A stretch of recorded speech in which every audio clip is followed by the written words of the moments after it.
The Wild Wild West. Hell yeah, dude. Rolling. Hold on. I got to show off the hat. Yeah, flip that thing around. This took like a good hour of work here. Damn, where'd you like stopped at the Bass Pro? Nah, yeah. Oh, you got the Ass Pro. Damn.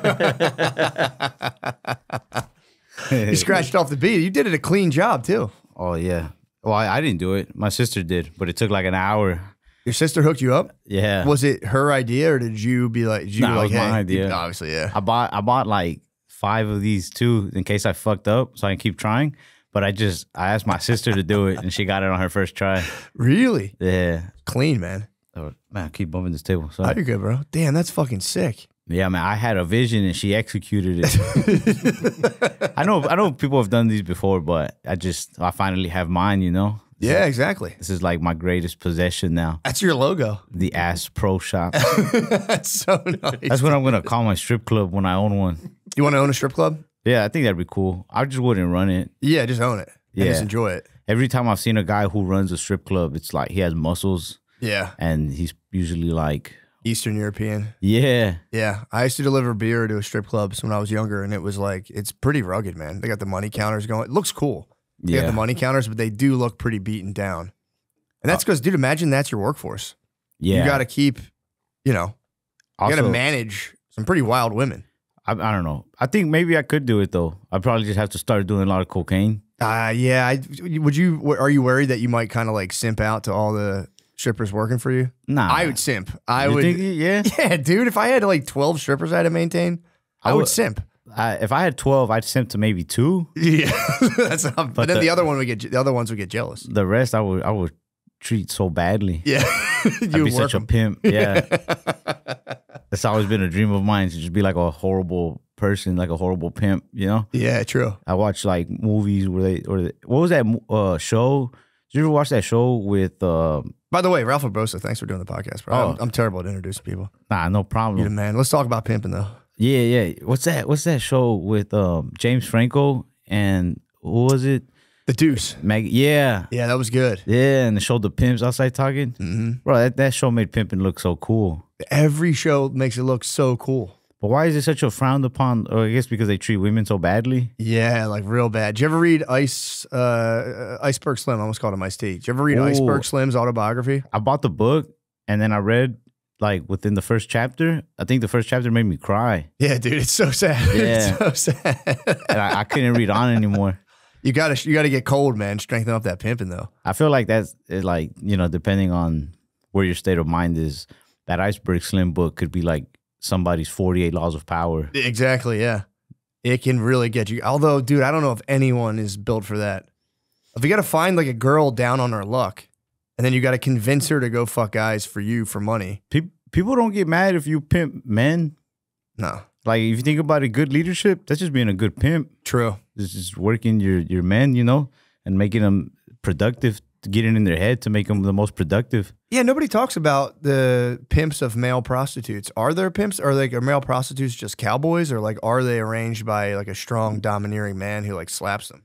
This is somebody who goes and slaps the old lady who doesn't want to pay. Yeah. Well, male prostitutes pretty much only have sex with men. What? Male prostitutes have sex with men? Yeah, dude. That's like 95% of what they do. I don't know. How do you know that? Because I thought about becoming a male prostitute when I was in college. I actually put out an ad on Craigslist being like, yo, I'm open for business.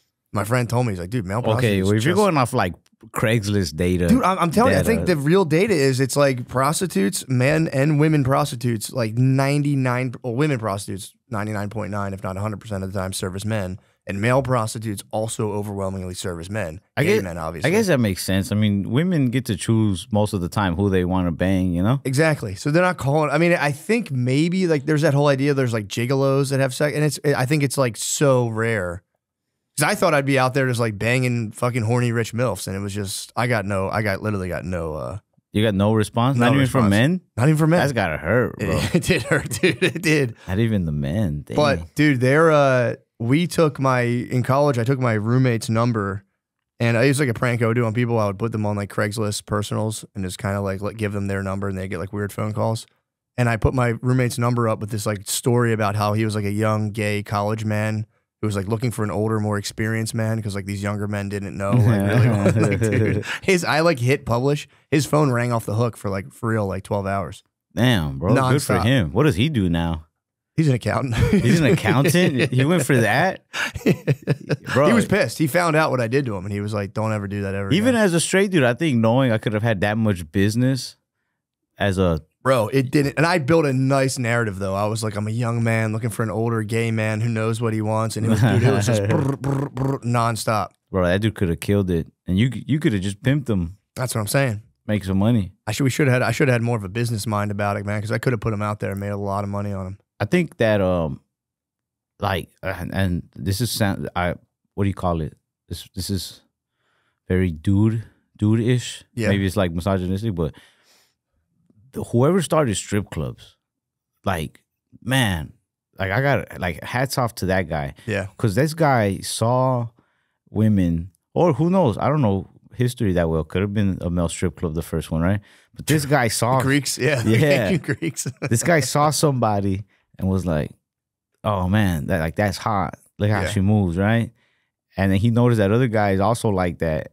And so he's just like, people will pay money for this. Yeah. Like, let's put this in a building. Yeah, because it was brothels. And some guy was like, yo, hold on. No. Don't fuck these guys. Like, well, you kind of can if they were, if we can figure out something. But it was like, yeah, just have them dance. Good idea. Make more money off the temptation. Yeah. And then, all right, so then you're a strip club owner, right? I wonder when the first strip club happened. Or like what? I'd be curious too. 1800s? I'm guessing. I think so. Some sort of version of it. Was brothels. I feel like they're probably kind of modern. It went from brothels to strip clubs? I think, although people always had dancing girls. So I don't know. Like, when's the first one who kind of like industrialized the dancing girls? 1947. All right. So 1947, right? And then let's pretty say recent. From 47 to like 48, 49, 50s, people, you got your successful strip clubs here and there, right? Mm-hmm. And you're a business Mongol. You're just this titan in the strip club industry, and you're looking for the next best thing, the next best stripper. Mm-hmm. And out of nowhere, you see a woman twerk. Yeah. Whoa. That's got to be like seeing the first alley-oop. True. That is big. Like, holy fuck, I didn't think about that. This guy sees a woman twerk. Do you think you think strip clubs were like in America, they were like mostly like almost like the sports were like very white, and then like black ladies and other ladies like hit the strip clubs and everyone was like, what the fuck? Yeah. I think probably when black ladies hit strip clubs, that was when like black dudes hit the NBA and the NFL. It was the same time, and everyone was just like, what the all the white women were like, fuck, she's taking all our fucking tips. Like, I can't even do that thing that she's doing. And they're just humping the ground trying to twerk. Yeah, man. That must have been kind of crazy. I can't imagine what it would have been. Like a strip club in 1940 would have been, or 1947, 1950 would have been crazy. I think it's crazy to think of like how did twerking even start? And I know somebody's gonna hear this and be like, this is such a dude conversation. But like I said, maybe a man first twerked. True. Maybe it was a man they were trying to tame at first and draft to their strip club. But like, how do you even think of that? How do you first? Yeah, it's actually I would imagine black ladies started it, and it's like because I feel like they did it back in like the juvenile videos and like the early 2000s. I mean, they were definitely the ones with the goods, Yeah, anybody's gonna start twerking. It was White them. ladies just figured out kind of how to do it. And, I've watched like old movies, like you ever seen Roadhouse? Yeah, I have. Yeah, and you remember that girl who like she's like the girlfriend of what's his name, the bad guy? I don't remember his name. Yeah, I remember Patrick Swayze's a good guy. It was one of those movies I saw too where I kind of was like in and out of it, but I definitely watched it. The young blonde chick, she's like the hot chick of the whole movie, and she's like dancing all sexy. She doesn't twerk once. Not at all. That was the sexiest of dancing at those times, I imagine. It was, dude. Yeah, it was. It was like a skinny white lady with a flat butt, kind of just like sliding up and down. Yeah. The pole. There's no acrobatics to it. Yeah, and then I don't know. I don't know if it was just like the 90s or somewhere. Like would you say with Juvenile, right? Early 2000s, late 90s? Black ladies just changed the game. They really did take over. And I'm just glad that I don't know. I haven't done too much research on it, but I'm just glad that nobody's ever tried to stop other races from twerking. Because, this is very touchy these days. Cultural appropriation. Yeah. Stealing culture vulture and whatnot. But that one right there is like, that's a gift. Yeah, that's a gift to humanity. Yeah, you can't guard that. Yeah. I agree. And and it's like, I feel like, I don't know, I feel like black ladies kind of like, if anyone like tries to twerk, even like a white lady, they'll kind of like encourage her. Yeah. What I've seen, they'll like, I mean, they might laugh and, kind of tease a little bit, but just a little hazing. Yeah. So they'll give up the goods. They'll teach you how to do it. Bro. If you want to learn, they will teach you. I don't want to learn, but onto we're talking about like business, entrepreneurs and stuff. I might be able to start like the first school of twerking, or I'm sure there has to be one by now already. Yeah, but you can start it up. You can run it. But yeah, I can have one. There's probably not many of them. No, there's like pole dance classes. If you started like a straight up twerking class, just go to like a nice gentrified neighborhood. Yeah, you would get it. You might have to like soften the blow by being like, we're a pole dancing place, but we have a twerking class within that. I'll be like, there's no men here. It's like contactless boxing. You ever see there's boxing classes where they just train, but they never fight. Yeah. So it's like there's no penises around. Just come twerk. Get in shape. Just so we don't get canceled, we'll have to probably take on a few men as clients, but they would hit. There's always like two guys in like a. I don't mind watching 2-3 guys shake their asses as long as it comes with like the business of all these other women shaking their asses. That's what I'm saying. Yeah. It'd be good for you kind of having like two guys there. I'd imagine they'd be gay guys too. So that'd be good. Maybe. Probably. Yeah. Most definitely. I could see the ad for it now, like the commercial. It's just like a successful stripper with like a bunch of money down her waistline. And she's just twerking. She's like, thanks, Ralph Barbosa School of Twerking. Oh, you're going like more technical school. Yeah. Oh, I like that. And then the guy she's dancing on is also like, and thanks for me too, Ralph. Like, yeah, if you're going to go the vocational route, what do you think about, I don't know the legality of this, but doing like kind of like a in school, like taking it to the high schools. That way they get like the best shot. No.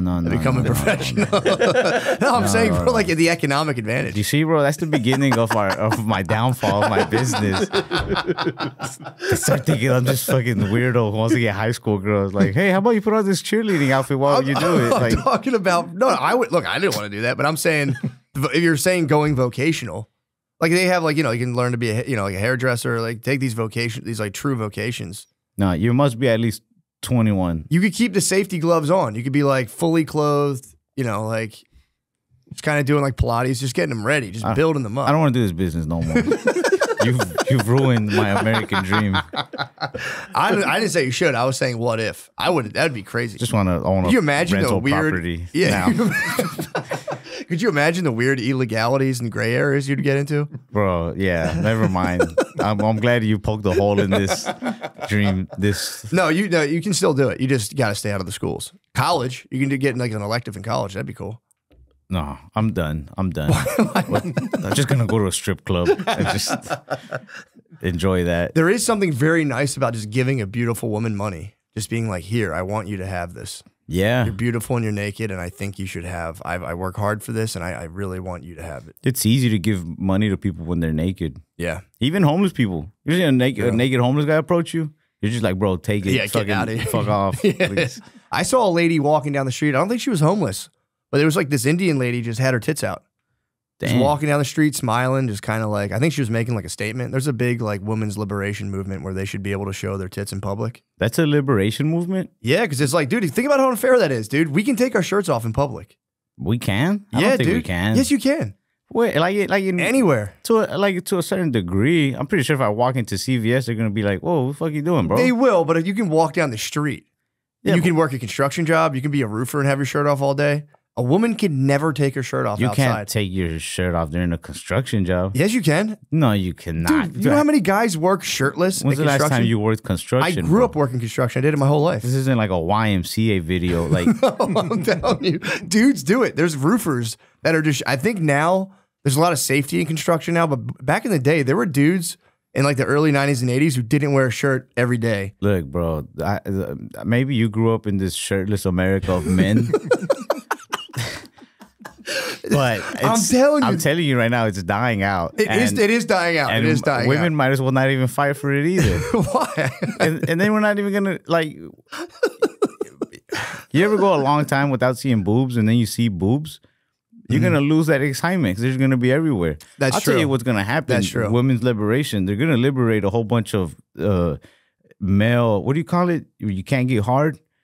Yeah, ED. ED, erectile dysfunction. That's to me, women's liberation just equals erectile dysfunction. I think you're so right, dude. And as Republican as that sounds, I just want people to know I haven't voted, so don't start thinking. But no, come on. I know what you're saying. This goes beyond politics. If you're seeing titties all day, every day, it does fucking, and also the bra like protects them. Yeah, it fights gravity for a while. Imagine all the mosquitoes and bug bites you're gonna have on your boobs. It's gonna be rough. It was stabilizing to see a lady with just her tits out in public. I was like, what the fuck? It was crazy. If you imagine that times 40, it's like my days. You're living in a different world now. But I'm not. At the same time, I'm not like totally against it. There should be like an assignment from birth. Like there's a certain percentage of all men and a certain percentage of all women should be assigned to be shirtless in life. Nah, I like this. And if they want shirts, they gotta like petition for it, file paperwork and stuff, you know. And or people who do art shirts in the world and they want to become skins, they also got to do the paperwork. True, you can go back and forth. Yeah, damn, it'd be sick if you had a skins family. There should be just random rules like that on us. I would like that. Just random like, and then there'd be like movements for it. They'd be like, I don't want to be a skin ever again. There's people that'd be like, we should all be skins, like skin America, like. Yeah, true. That would be shirts and skins would be a great move. I used to always love when I played basketball and I'd get called like my half of the team, like you guys are skins. I'd be like, yes, hell yeah. I love that shit. Yeah, wearing a penny, I'd be like, come on, man, that shit sucked. Did you play basketball growing up? Yeah, we used to play a lot at a school, at an elementary school near my house. Yeah. We there's like a lot of older dudes like when we were maybe like 10, 12. There's a lot of teenagers that would come from the apartments down the street though and just kind of like take over. Yeah. But I got pretty good, so I got to like stay. But my friends, they sucked. They had to go. Yeah. I mean, we were all Mexican, me and my friends. And so, I mean, there wasn't much skill there anyway. Yeah. But I was probably the most skilled of Mexicans. I don't know if that makes me the least Mexican of them, because that I was the only one good at basketball. Yeah, you don't see a lot. You don't see a lot of Mexican basketball players. Now that I think about it. But I got to stay. I was never that good at soccer though. Really? Yeah. And that, yeah. Well, you're playing basketball, totally different thing. But I had a very what do you call it? Like head first mentality. So like if I did go play soccer, I wasn't afraid to kind of just dive for shit, just run in there. You had a head first. Yeah, it's literally a head first mentality. Literally head first. Yeah. Damn. And so you were just like jumping in. You didn't give a fuck. Yeah. Should have played football, bro. Anytime the soccer ball came to me, I just kicked the shit out of it. That's a good move. Yeah. Did you play defense or offense or like just ripped? I don't know, man. Yeah, you guys were playing. It. Yeah. That's a good move, just to kick the ball as hard as you can. Yeah. I tried to sign up for football once, but man, my coach, I mean, he was right. But I was in the 7th grade, and at the end of the school year, they let you sign up for 8th grade football. And my PE coach was like, hell no. Like, this he guy, let you do it. Yeah. Because I was like kind of a troublesome kid in his class. Yeah. PE. I would never dress out for PE. Like when they made us wear like shorts and shirts and stuff. I would like sometimes change, or I'd wear like you want to get changed? Yeah, I just like because we'd be dumb. We'd wear like the shorts, but then not the shirts. We'd still wear like our school polo. Yeah. Or sometimes we just take off like the polo and just wear a white tee and like, all right, we changed, but we just want to hurry up and start playing whatever. We somebody one time just gave me like a lot of dice. I don't remember how I got it. It was like a box of dice, like all wrapped in little plastic baggies, like they sell them or something. And so I started bringing them to school, and one of the kids taught us how to shoot dice, like, and the coach caught us with those a couple times.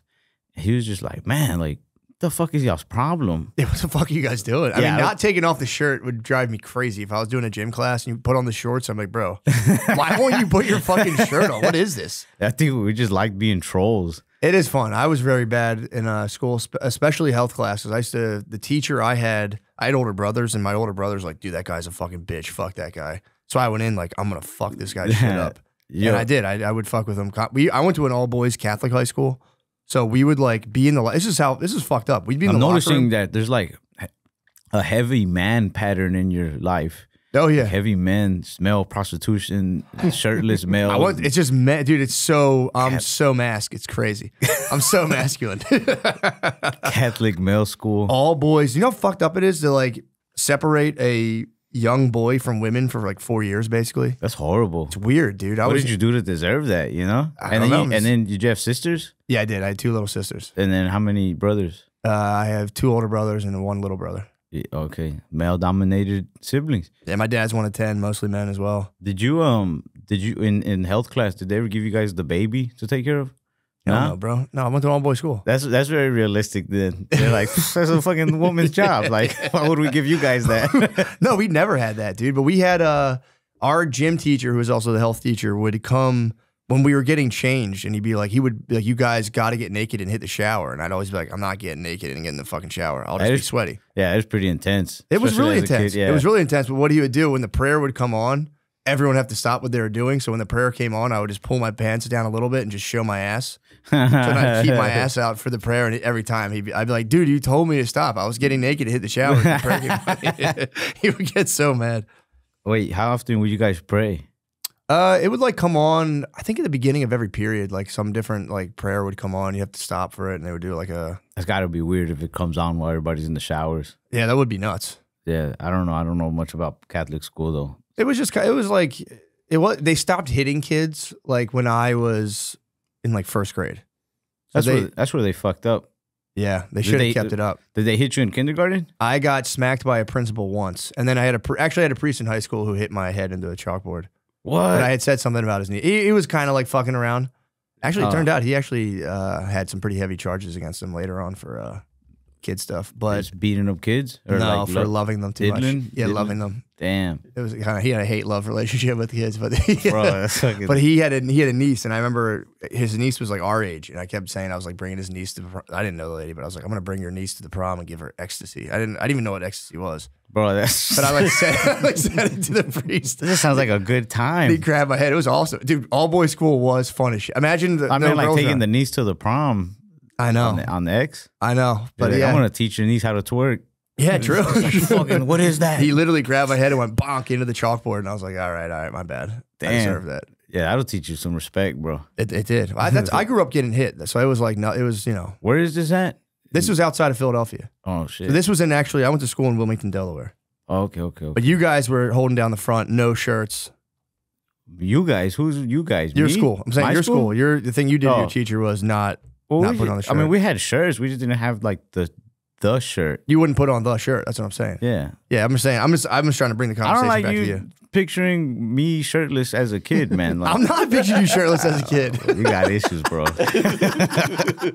No, I'm saying you guys wouldn't wear the gym shirt. Sometimes. I'm picturing you in a polo buttoned up to the top, your hair combed over, like an angel. Yeah, I'm just like in a little polo and then just some shorts. What else were you bad at? Like, what else did you do what was the worst thing you did as a kid? One time I broke into a house. Did you really? Yeah. What'd you do? So it's like me and a couple of kids that I went to middle school with. We skipped school one day, and we broke into a dude's house that my friend said he knew. Supposedly it was his buddy. I was like, bro, I don't want to hang out with you anymore after the day. Like, he's broke into his friend. Did you take anything? Nah. Supposedly that guy had like weed in there, and I guess in my mind I was like, oh, we'll take the weed and then we'll be rich. I don't know how much weed went for. I was like 12 or 13. I was just like, a lot, you know. We're gonna be like, what's that? We're gonna be like that movie Blow. I just kept imagining that. And we looked around in there, but I started feeling really weird being in there. Yeah. And then they called me to the kitchen. They're like, yo, come over here. And I went over there, and like I didn't grow up like poor or nothing, but for some reason I had never seen Nutella before. And none of my friends had either. Yeah. And so they were like, look at this. Like, try it. And so we discovered Nutella. We're just like, oh, shit. Like, this is good. That's huge. Yeah. And so we just sat there eating, like, Nutella with, like, their bread or, like, their Nutella snack packs. Like, and we heard somebody getting home. How'd you get in, first of all, before I don't want to... I actually found a way in through the back. Oh, nice. Yeah. My friend was like, most of the time, front doors just open, like, in some of these houses. This guy had he had an MO, you know? And I was like, well, I'll try the back. Because I used to get locked out of my house a lot. So I figured out little ways. And I was like, this window reminds me of my window, you know? Yep. But, yeah, So they pulled up on you? Yeah. I heard people get in there. And I always... this is like dumb. Because I always thought like this was like an act of bravery. Like I deserved some sort of medal. But then at the end of the day, it's like I was just the bravest criminal that day. But when we're in the kitchen eating the Nutella and I heard somebody approaching the door, I ran to the front door to like lock it. And locked them out of their house? Yeah, and because they had a deadbolt. Yeah. And my friends ran to the back door. Like it just was like we just froze, looked at each other, and then everybody ran. And there was like 3 or 4 friends that ran out the back. So I ran and I locked the door. And then I ran out the back and I closed the back door so hard that it didn't even like close. Yeah, it just bounced. Yeah. It was like because it was like a sliding door. So it just like slid and then boom, like slid back open. And I just ran for my life and I was just so scared. Yeah, dude. Yeah. That's the day I realized, like, bro, I'm a little bitch. Like, I'm not cut out for they came home and just saw their bread just crushed and the Nutella out. They're probably like, what the fuck? Man, so we went to my buddy's house who lived not too far from there, and we'd take little peeks where we'd walk down to that street just to see if like there was cops. Yeah. But they never called the cops. I think whoever there was just like fucking raccoons. For real, that would be like an animal got into my house. I had kids burglarize me one time where I was like living in this house in West Philly, and it was a bad neighborhood, and I didn't have like a back door on the house. There was just this like, I don't know how to describe it. Like, you know, in stores when they have like a, it's like a gate, but it's like, it's just like metal slats against each other, like crisscrossed. Yeah, It's supposed to be like outside of a door. It was just that. So like I had that thing and I had a chain around it, kind of keeping it tight. But there was like, if you were little enough, you can get in. And I had kids, they like stole my change. Broke into my house, I had so much fucking change, and they stole my change, and I was like, all right, fair enough. Out of all the things, that's what they got? Exactly. I had like a gun in my house, too, so I'm glad they didn't get that. They're like, those little kids remind me of like Robert De Niro in Heat, or they like, they knew what they were going after. They did. The bonds. They did, dude. They wanted the change to get the candy. Yeah, they it was knew like, our response time to a 211. They had our response time clock. Yeah, I remember being like, no adult could have fit through that little, and I was like, motherfuckers, those kids. Bro, you got to get a BB gun and shoot the kids. Yeah, I've thought about paintball gun. Paintball gun would be nice. Yeah, I knew there was a guy I knew who had like, he was like an HVAC guy, and he had this like big yard in this area outside Philadelphia called Chester, and it's like a really fucked up area. And so if you have a yard in Chester, it's like you'd have like scrap metal and shit. So people would break in, take your scrap metal. So he started a Friday tradition where he would sit on the roof and just drink beer with a paintball gun. And just let the sun, as soon as the sun would set, people would start coming over the fence, and he would just fucking light them up from the roof. It was pretty fun. Hell yeah. And within his right. It was within his right. But people would think they were really getting shot and be like, oh, because they hurt, man. They fucking hurt. Nah, they do. The first time I ever went paintballing, I got shot right in my left nut. Oh, really? Yeah. I think there's like one kid from every group who gets shot in the nuts. I'm sorry to hear that. It might have been my right one. I just remember it was like, I took my pants off, and you just see like a dead circle right on the nut. That was the first time I got, and the dude cheated because at that place they were like, I was the only kid there though. It was like a bunch of adults and like my uncles and stuff, and they told us that if you're within like 10 feet or so, just yell surrender, and whoever yells it first, it's like they got the shot. Yep. And I remember like my mask is all foggy. I'm like sweating. Shit. Yeah, and I'm like trying to shoot this guy. I see him running from right to left, and he keeps going. I'm like, fuck, man. And then I see another guy. I'm trying to shoot this guy, and then I'm like, wait, what happened to the first guy? And then I'm like, oh, he's behind me, I bet. And I turn around, and then he's right there, and just close as hell, just shoots me. Oh, like, man. Oh, I went down. I just felt like throwing up. Oh, he probably felt bad. Hell no. He just kept going. Really? Yeah. Damn, war is hell, man. Not to pull a race card, but you know how you white guys are. You get fucking guns and tactical and shit. This guy had full camo, bro. I did paintball, and I totally disobeyed the mercy rule. I would hop a log, and there'd be a guy right there, and I'd be like, pop, pop, pop. After that, bro, I turned into a little monster. I was like, fuck the mercy rule. Like, I started doing... That's how I played originally. Fuck the mercy rule. I started... It's so exciting to shoot somebody with that gun. So if I get within range, I'm not going to be like, oh, okay, I'm fucking unloading. Nah, bro, I started playing so dirty. Like, did you really? When there'd be refs in there, like, you shoot the ref? Nah, I would hide behind them sometimes. I just run up like near them and just like, bah, bah, bah, bah, bah, like that's your human shield. Yeah, when you get hit, dude, it fucking hurts, man. It hurts enough to be like, all right, there is some consequence to this game. Hell yeah. Because I've got like popped over the mask, but in the fucking head, and that hurts. Dude, you got to have pain in life though. Like do. Every now and then. Good You deal. you ever go just months without any type of pain, not even stubbing your toe? Yes, You start to get depressed. Dude, this literally just happened to me. I had it so easy for like 3.5 months, and then I literally got depressed. Yeah. I just got out of it like 2 days ago. And then somebody punches you in the face one day, you're like, I'm alive. Yeah, dude, I'm feeling stuff. You got to go paintballing or you got to do something. There used to be a place. I did a water slide. I took an edible and hit some water slides, and that like I scraped my. You know when a water slide and you try to slow it down like a bitch, and then your like your elbow scrapes. Nah, I'm a pretty little dude. I've never even had trouble slowing down. It just I never went that fast in the first place. Really? Yeah, Dude, I was hitting them and just kind of like, because I haven't rode a water slide since I was a kid, so I was like, dude, I'm gonna champ these, and I was like for real scared. You ever see that video? This is always gonna be one of my proudest moments. I didn't do anything. I was just there. But during Bert Kreischer's Fully Loaded tour last year in 2023, we had a water slide, and somebody got a bag of ice water and dumped it on Mark Norman, and then he started like yelling and spinning, and then somebody else, I forgot who threw it. It might have been Bert, threw a little Nerf football we had, and it hit him right in the nuts right after. That was hilarious. I bet you, I bet you he was so. You're proud of that too. That's your proudest. I just like just watching that. That is just a sick moment. Yeah. Like that's a guy who's not gonna be depressed for a while, you know. True. Ice water and hitting the nuts will definitely wake Back you to up. back. That was hilarious, Dude, I fell. When's the last time you fell? bro.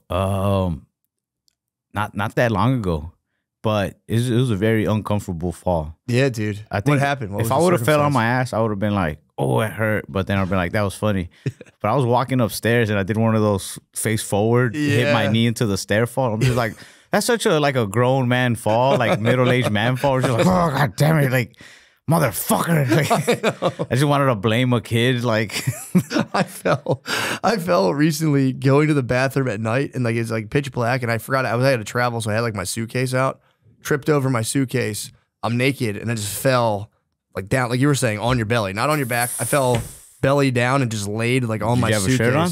I was naked. I was sleep naked. Shit, you sleep naked? Yeah, I sleep naked. I was. The deeper we go on this podcast, bro, the deeper we go into your.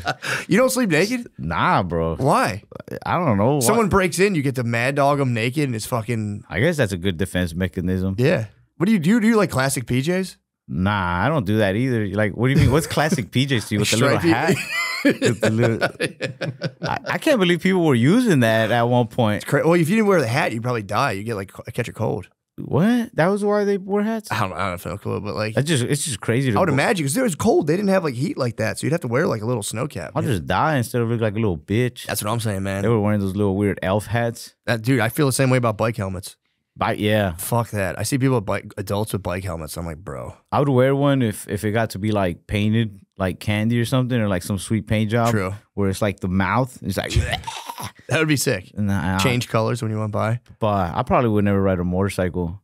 I don't like those motorcycles where they got like the saddles on the side and then like the big windshield, like the cop one. Yeah. That's like the minivan of motorcycles. It is, dude. You might as well just, get a fucking car. Yeah. You have saddlebags and a windshield. Yeah, bro. Damn, that's going to hit my dad hard. My dad rocks Your dad saddlebags. rocks that? Damn, bro. He does. He had the regular ones, and then, you get old. Was your dad out in Philly? Yeah, he grew up in Philly and then moved to Havertown. Or he was like Philly when he was little and grew up in Havertown. So that whole area. Philly's like a tough town, though. I wouldn't make fun of your dad. I'll take that back. No. He needs to hear that. I would tell him too. He's driving around. He needs to take that bug windshield off and just eat those things. Bro, just saddlebags. But he would like drive his motorcycle. That was like the one thing he would be like, we go to a restaurant. He's like, I'm going to ride my motorcycle. I'll meet you there. So that was like his like slice of freedom. Oh yeah. And he just got older. He like go to like pick stuff up at the store and he throw it in his saddlebags and ride back. Did he is he still with your mom? Yeah. Yeah? Yeah. All right. So yeah, he probably needed that, bro. Yeah, you need that break. Hell yeah. And the windshield, I could see the windshield after some time. Did you ever ride a motorcycle before? Yeah, I have a dirt bike. Oh yeah. Sick. Fuck, that's fucking awesome. Yeah, bro. No windshield. That's the rawest motorbike you can get, possibly. So you're at like the absolute top of the hierarchy in terms of like being sick on it. Well, not necessarily. It's a 125cc, so it's like training wheels of dirt bikes. Have you ridden on like the highway and stuff? Nah. Dude, it's scary. I took I forget what it was, like a 325, if that's a thing. Like, yeah, I think it was a Yamaha Nighthawk. And I'd never really ridden motorcycles, and I still don't now. But like my brother showed me how to do it, and I like took that thing on the highway. You were scared? Yeah, I was scared as fuck, man. Yeah. Dude, I was going over this bridge, and trucks would pass me, and it was like they were saying it's not a heavy enough bike. So when a truck goes by you on the highway, the breeze pushes your bike over. Oh shit! She was fighting those big, like, you know, those big, like, buckles in the middle of a bridge. There's like big metal grates. I'd hit them and be like, Jesus Christ. Yeah, I wouldn't have been scared. You don't think you've been scared? Take it on the highway right now. All right, I'll do it, bro. Do it, dude. Tell your brother to bring it right now. I will. I'll get the Yamaha Nighthawk, dude. As far as the people listening to this podcast go, just know that I will ride that bike On the highway. Yeah, 125 on the highway, man. You need something heavy. Have you ever gone 125? I've ridden dirt bikes when I was little. Yeah, we used to ride them around, just like buzz around the house. Oh no, I thought you were talking about miles per hour. Hell no, dude. You've never gone 125 miles per hour On a dirt bike? No. In anything? In a car, yeah. In a car, yeah. What were you driving? I don't think I got up to 125 in a car. I take that back. I hit in like 107. What are you driving? Like a Honda Odyssey? Yeah, like some bullshit. Yeah. You're just running late to something? Just trying to. No, when you're little, remember you're a teenager. You're like, we're gonna go 100 miles an hour on the highway. Yeah, hell yeah. Just trying to go as fast as possible. Yeah, we had an Acura TL for a while. They're fast as hell. Yeah, that was tight. You did 125 in a car? One car I did like in 2 cars actually I did 160 something. You're a car guy. Yeah, I like cars. You did 160? Yeah. Where? On the highway. So you wouldn't be afraid on the bike? I don't know, dude. You take away those walls though. The bike, yeah, the walls are. And you can imagine if you could see the ground. Yeah, no, I don't want to see the ground. It fucks you up, yeah, dude. You're going like 80 and you see the ground. It's just it's literally a blur. Nah, I feel like the bike is just way more scarier for real. Like it is one false move, it's dead. like you're dead. Yeah, and then I grew up playing Grand Theft Auto. So like, you know how many times I was riding that bike and then I hit a car and I just fly? Yeah. Or you know what I mean? Like fuck that. But in a car, 160 is fucking fast, man.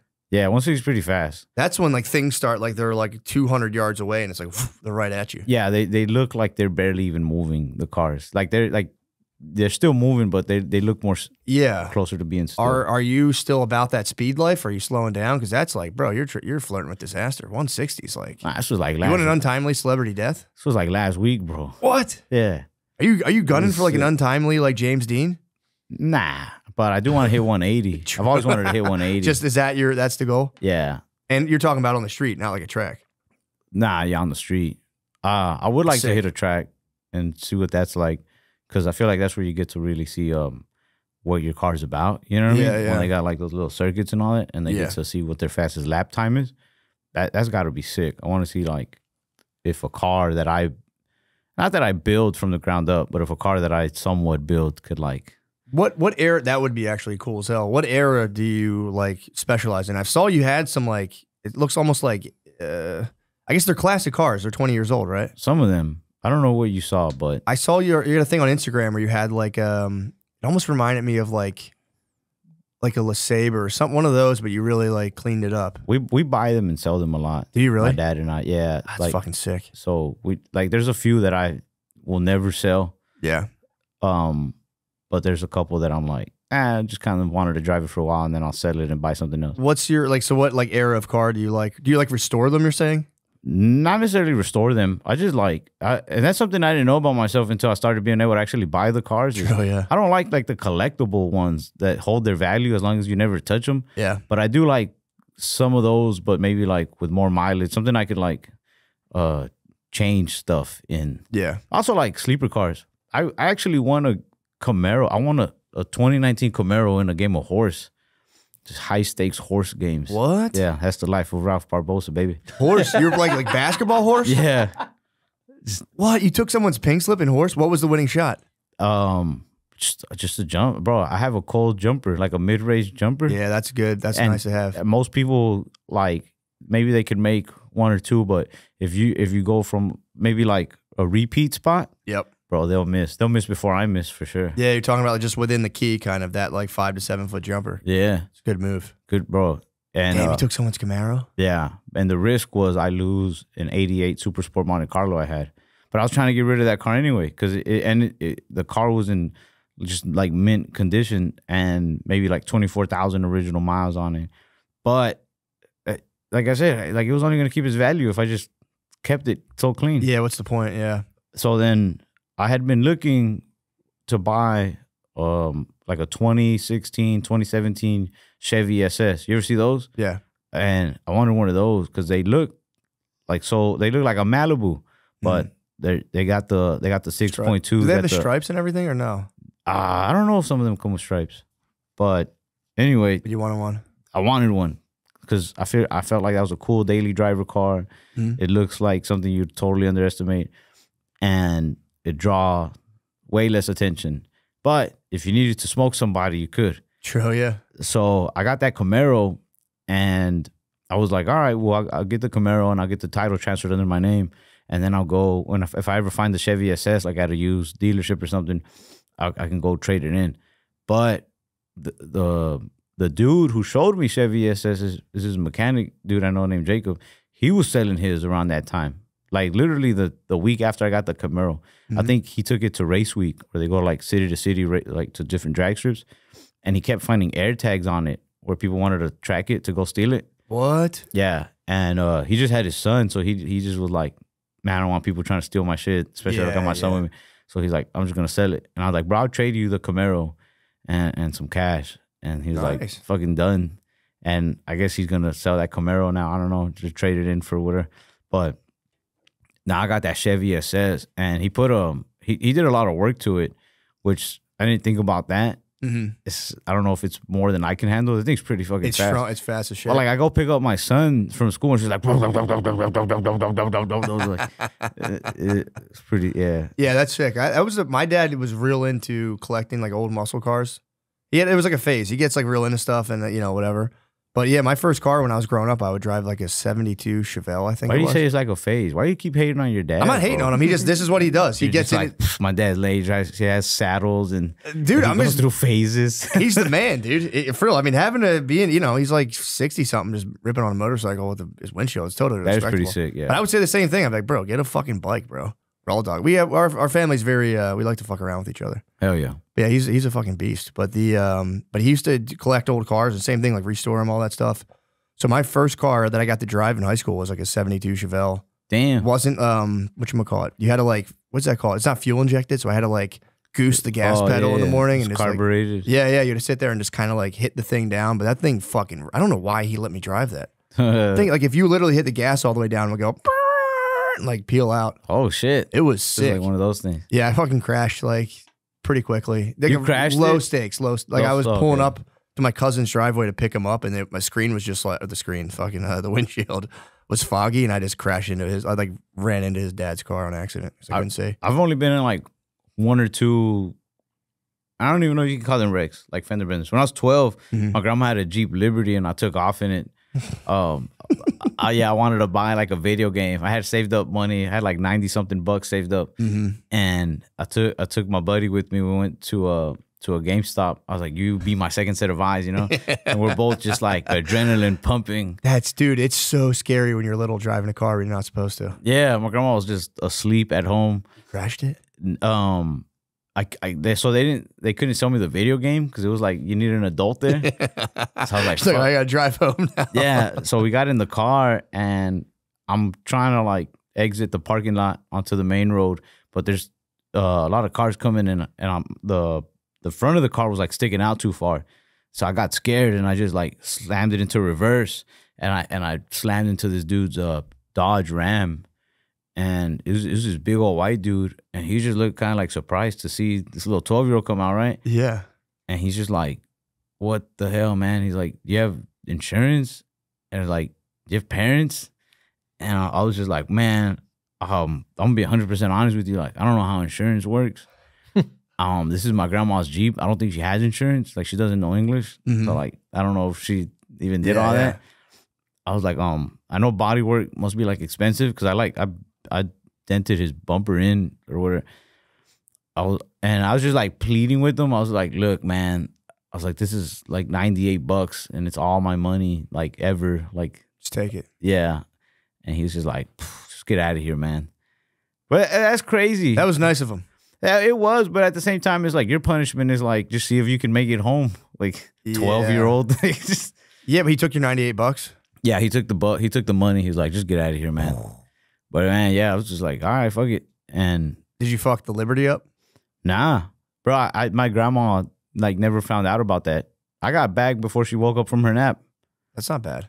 So you never been in like a real car wreck, like airbags deployed and all that shit? I've gotten one before. It sucks. Yeah. Yeah, a lady just ran the stop sign and just fucking nailed me. Damn. Yeah, she had no insurance. Airbag. Those airbags. You got nailed by a lady. Nice. I did, bro. Hell yeah. Cheers, bro. Only the best. Only the most alpha. Well, how old was the lady? Yeah, in her early 20s. Early 20s? Yeah. Oh, bro, you got nailed by a chick. I did. By a girl. It was a chick, and she didn't have insurance, so. She tried to blame you? Oh, yeah. She tried to come out. She was like holding her neck like she was going to sue me. I'm like, dude, you ran your stop sign. And once she figured it out, I like showed her, like, no, look, like you fucked up. She thought she was going to get paid. And I was like. Did like one of these, like a flinch? Dude, I got like knocked out. When I came to, I saw the car, and I was like, I got to get that lady's license plate. So I went up and I put it in my phone or whatever. And then like she came out like rolling on the ground like, I'm calling my lawyer. And I was like, dickhead, you're at fault. And she like literally got instantly better and was like, oh shit. And then like we were sitting there and then eventually she like peeled off and took off. But I already had the plate, so. Wait, so she tried to just take off before you? Damn. Yeah. What's her problem? She's being a jerk. Damn. Being a fucking asshole. But you tracked her down? Mm-hmm. She did her No, insurance wait, she didn't have nothing. She didn't have anything. So it was kind of like she didn't have insurance. I had like the weakest. You took the loss? Insurance. You just straight up took the loss? Took the L. There was What? nothing to be had. She didn't have insurance. She How didn't long have ago any money. was this? Probably like 5-6 years ago. I got like a for real like brain injury. Like I was knocked out and I didn't sleep for like 4 days after that, but I wasn't tired. Bro, where was this? Philly. In Philly? Yeah. Bro, let's go find this broad. So it's illegal to search people's addresses through their insurance. I thought you were going to say it was illegal to say broad. No, you can say broad. It's illegal to search. If you take someone's license plate. Address? Yeah, if you take someone's license plate and get their address from it, you're not technically not supposed to do that. But I was able to do that. And then we just like, we pulled up and like saw the situation. It was like, there's nothing to be had here. Yeah? Yeah. This is like, is it like The House? Like, what's that movie, The Fighter, with Mark Wahlberg? You ever see that movie? I seen it, yeah. And he has like all the sisters. I just feel like one of the sisters hit you. He's like, Ma! It was a lady and her mom, and the mom like came out and like, like the lady's not here, and then, it was a big thing. But she did she did go eventually, and I told her, I was like, I'm not pressing charges, but she went and eventually like took ownership. She didn't get like a hit and run. No. But there was just financially nothing to do. If I could have sued her if I wanted to, but it's like, I'm not going to sue like a super poor lady. Yeah. Be like, now you got to I'm going to garnish her like Wendy's paycheck for 40 years. Like, I'm not, Free Frosties. You should have just told her free Frosties or free desserts from wherever the bum fuck you work at for the rest of your life. True. Pull up and as a reminder. Hell yeah. Nah, I'm not like that, bro. I'm a nice guy. I know you've been trying to take me down this whole time, but I'm actually a really nice guy who like loves my dad. I know you're nice, bro. I just think you got some issues. I do. Yeah. I do have some issues. Saw one too many shirtless people growing up. This episode is brought to you by BetterHelp. Think of a time recently when you didn't feel like you could be your full self, like you were hiding behind a mask.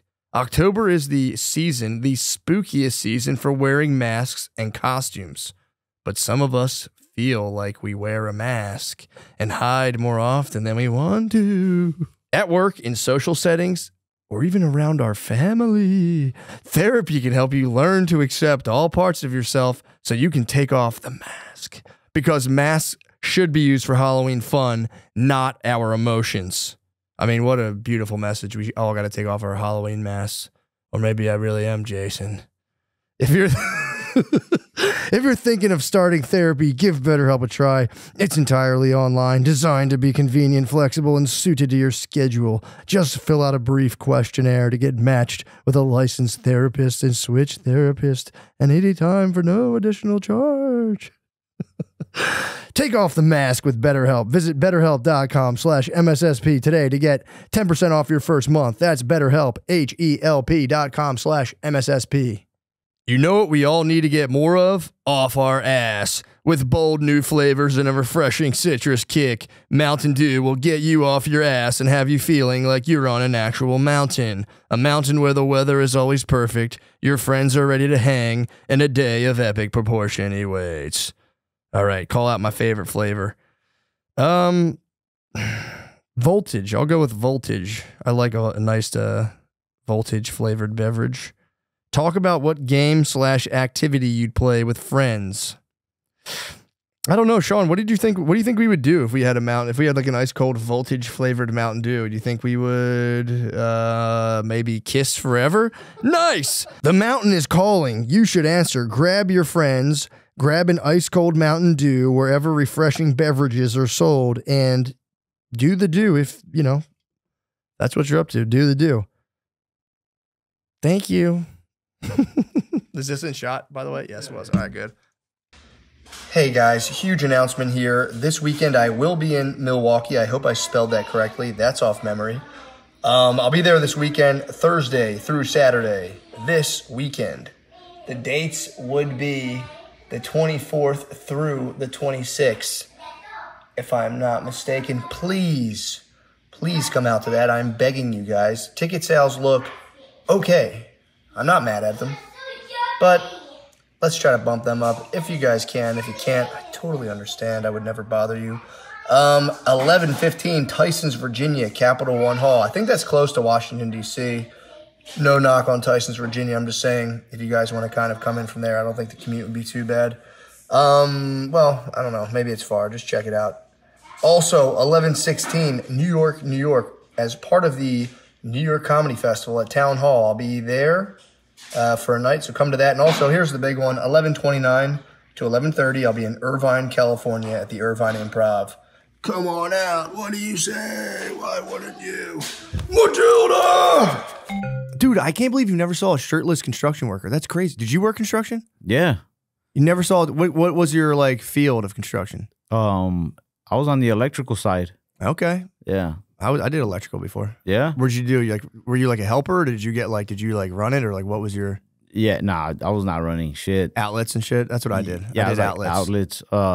I just have to like watch out for the what do they call it? The track hose when they like dig and stuff. Yeah. Because we had a lot of like underground You're doing like the services and shit? pipe. Yeah, we were like working like at factories and installing big machinery. Oh shit, okay. Yeah, it's pretty industrial, bro. Yeah, I was doing like houses and shit. Nah, okay. I was doing like outlets and stuff. Okay, you see what I'm talking about here though? It's like So you're in an industry. You can in residential. It was anything goes.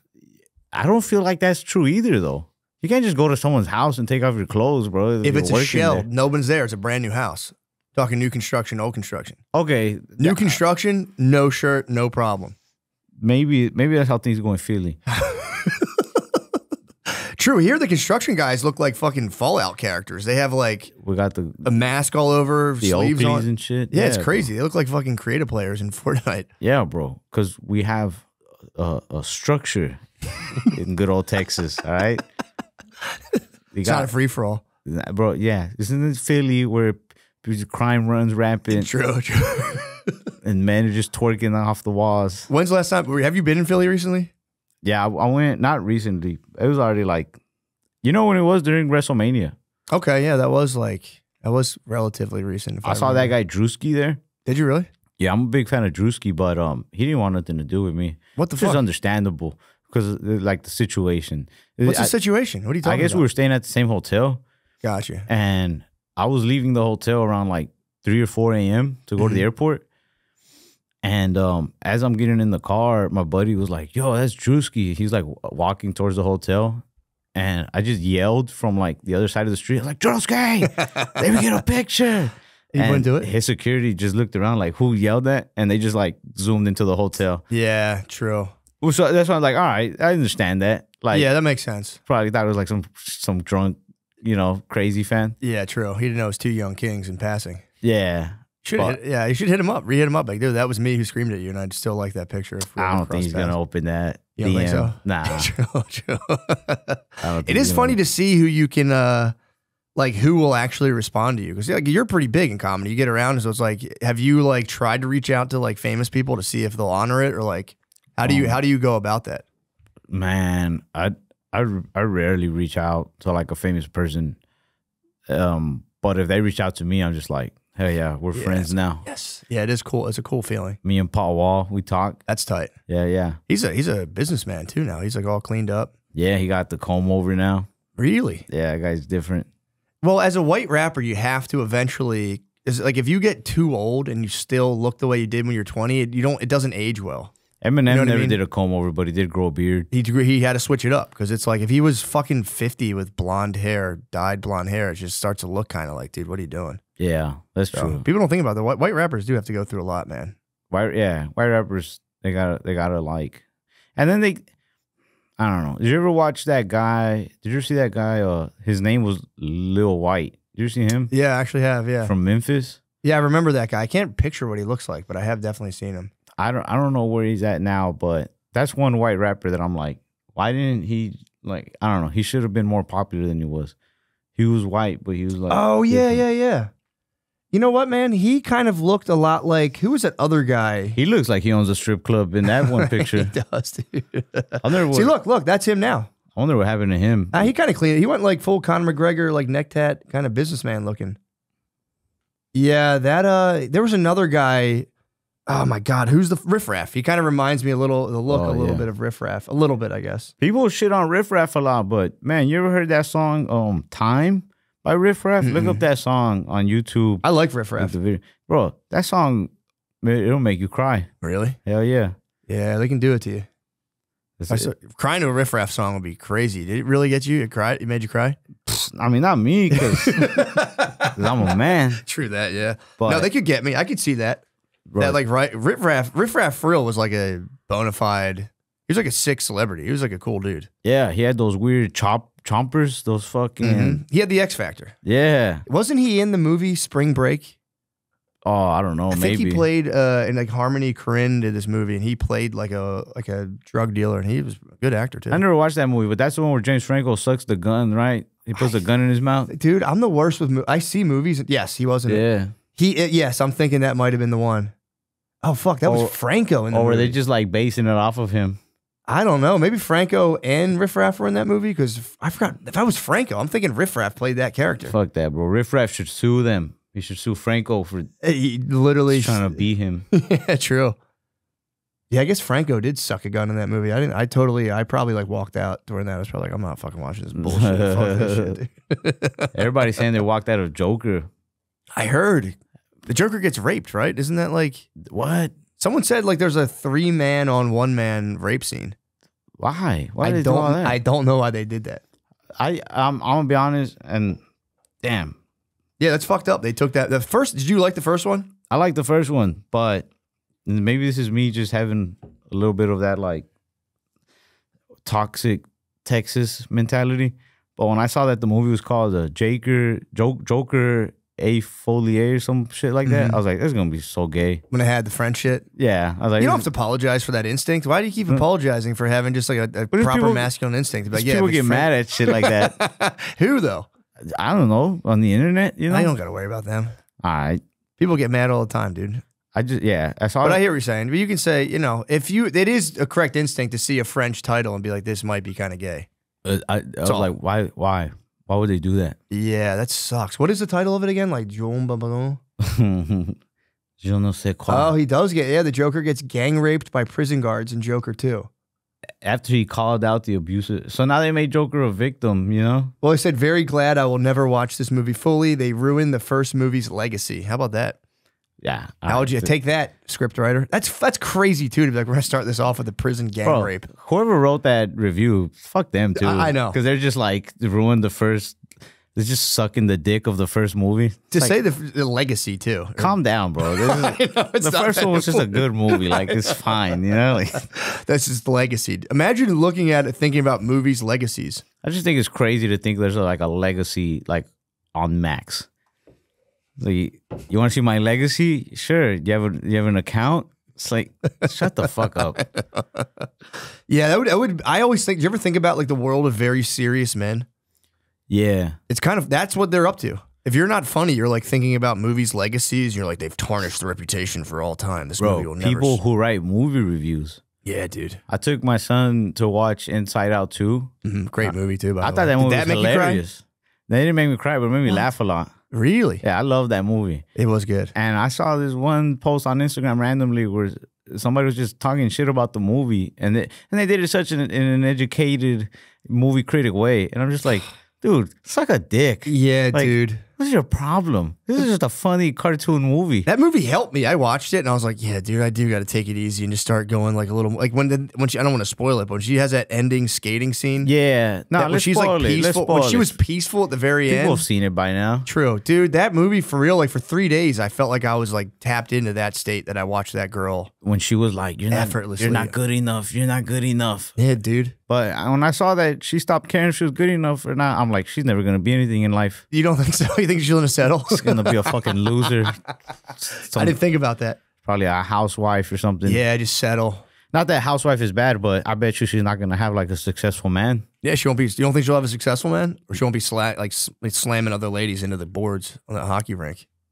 She's gonna play like fucking what do you call it? Like recreational hockey. Yeah, give it up. Yeah. As long as she keeps up that mentality. True. She probably got knocked up. Bro, you can't be a champion in life and take care of your mental health.